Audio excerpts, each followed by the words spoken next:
रामदास बोढ़ाना, नाम सुना? गुजरात में श्री डाकोर जी का मंदिर है। डाकोर जी में द्वारिकाधीश विराजते हैं अहमदाबाद के पास। द्वारिकापुरी में द्वारिकाधीश अलग है, डाकोर जी के द्वारिकाधीश रणछोड़ राय प्रभु, वो रणछोड़ राय प्रभु जो अब डाकोर जी में विराजते हैं, वो पहले द्वारिकाधीश मंदिर में रहते थे।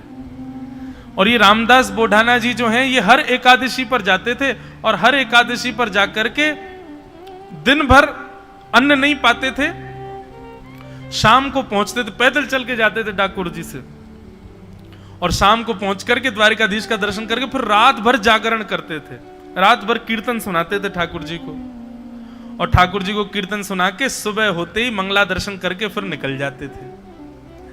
धीरे धीरे रामदास जी अब थोड़े वृद्ध हो गए, अब पैदल चल के आने में उनको दिक्कत होती थी बेचारे, जैसे तैसे, फिर भी अपना नियम नहीं तोड़ते थे, हर एकादशी पर जाते थे द्वारिकापुरी। मन में एक बार कभी चित्त में भाव आ जाता था कि ठाकुर जी अब हम बड़े वयोवृद्ध हो गए, मुझे तो बस ये है कि अंतिम श्वास तक मेरे आपके एकादशी के दर्शन का नियम ना टूटे। ठाकुर जी को पता चल गई थी भैया अब ये इतने वयोवृद्ध हो गए, अब ज्यादा इनसे आना जाना होगा नहीं, क्या करें।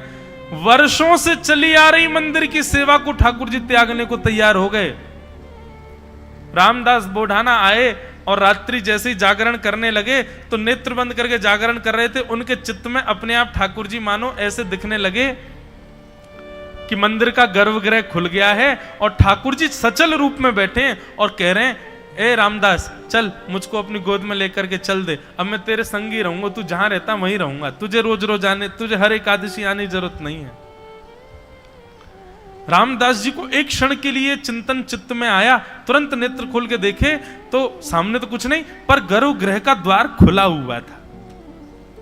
बंधु एक बात बताएं, कभी भी नाम जप करो, कभी भी साधना करो, उस समय ना चित्त में ठाकुर जी की कोई लीला का चिंतन करके जब प्रारंभ करना। मैं यहां का अनुभव बता रहा हूं, महाराज जी के सन्मुख अपने भाव प्रकट कर रहा हूं। जब आप लीला का चिंतन करके जप करते हैं, सबसे पहली बात आपको यह नहीं पता चलेगा कि समय कितना निकल गया और जप पूर्ण भी हो रहा है। दूसरी बात, बीच बीच में आपको कुछ अनुभव होंगे, ऐसे स्वर या फिर ऐसी आकृतियां दिखेंगी जो भगवत संबंधी होंगी, उनको ध्यान से देखिएगा। और यदि धूमिल दिखाई दें तो अपना जप और बढ़ाइए, अपने नाम में साधना और बढ़ाइए, धीरे धीरे वो स्पष्ट होने प्रारंभ हो जाएंगी। ठाकुर जी कोई संकेत करेंगे आपको। रामदास बोढ़ाना रात भर कीर्तन कर, ठाकुर जी उसको संकेत कर रहे हैं कि मैं तेरी गोद में बैठ के तेरे संग चल लूंगा। नेत्र खोल के देखा तो गर्भगृह खुला था। रामदास जी ने धीरे से उठ करके मन में विचार किया, अरे रामदास जीवन भर नियमों का पालन किया, अब तो प्राण त्यागने का समय, कुछ दिन बाद तेरे प्राण चले ही जाने। ठाकुर जी ने संकेत कर दिया है, अब तू जाके ले ही ले ठाकुर जी को। गर्भगृह का द्वार खोल करके भीतर देखा, श्री द्वारिकाधीश खड़े हैं और महाराज तुरंत भीतर प्रवेश करके अपनी भुजाओं से जैसे उठाया, इतने हल्के हो गए ठाकुर जी, रुई के जैसे हल्के हो गए, मानो जैसे स्वयं तैयार बैठे उसके संग चलने के लिए। और तुरंत महाराज रामदास जी की गोद में खड़े होकर के ठाकुर जी, बार बार कानों में एक स्वर जाता है, रामदास कौन बोलता है पता नहीं, जल्दी चलो जल्दी चलो जल्दी चलो, क्योंकि ब्रह्म मुहूर्त होने वाला है, मंगला के दर्शन खुलने वाले हैं, मंदिर में पुजारी आ जाएंगे, बवाल मच जाएगा, उससे पहले भगा ले चलो हमको यहां से। और रामदास बोढ़ाना जी अपनी बैलगाड़ी में लेकर के श्री द्वारिकाधीश को डाकोर जी पधार के। बीच में लीला भी हुई, पुजारियों ने पकड़ लिया था इनको।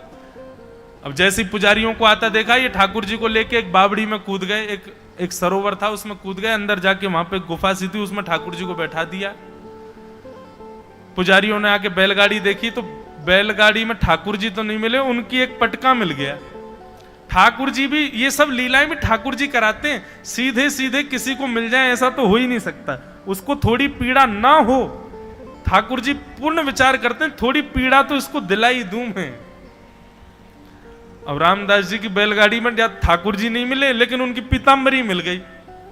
पुजारियों ने कहा पकड़ लो इसको, देखो ये ठाकुर जी की पीतांबरी। खूब मारा महाराज, बुढ़ाना जी के ऊपर खूब प्रहार किया। जब उनके रक्त निकलने लगे तब एक करुण क्रंदन करते हुए एक छोटे से बालक के स्वर में उस बावड़ी से आवाज आने लगी, अरे मूर्खों, क्या कर रहे हो? जानते नहीं हो भक्त मेरे ही अंग होते हैं, उनको पीड़ा देते हो तो मुझे पीड़ा होती है। जब ये स्वर सुना, दौड़ करके पुजारियों ने जैसी बावड़ी में देखा तो बावड़ी में जो जल था उसका जल रक्त के रंग का हो गया था।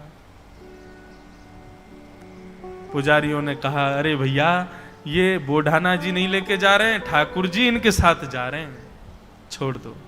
प्रणाम करके पुजारी सब वापस लौट गए। नीचे जाकर के देखा तो जहां जहां श्री रामदास जी को चोट लगी थी वहां वहां ठाकुर जी के अंग पर भी दर्शन हो रहा था क्षोभ का।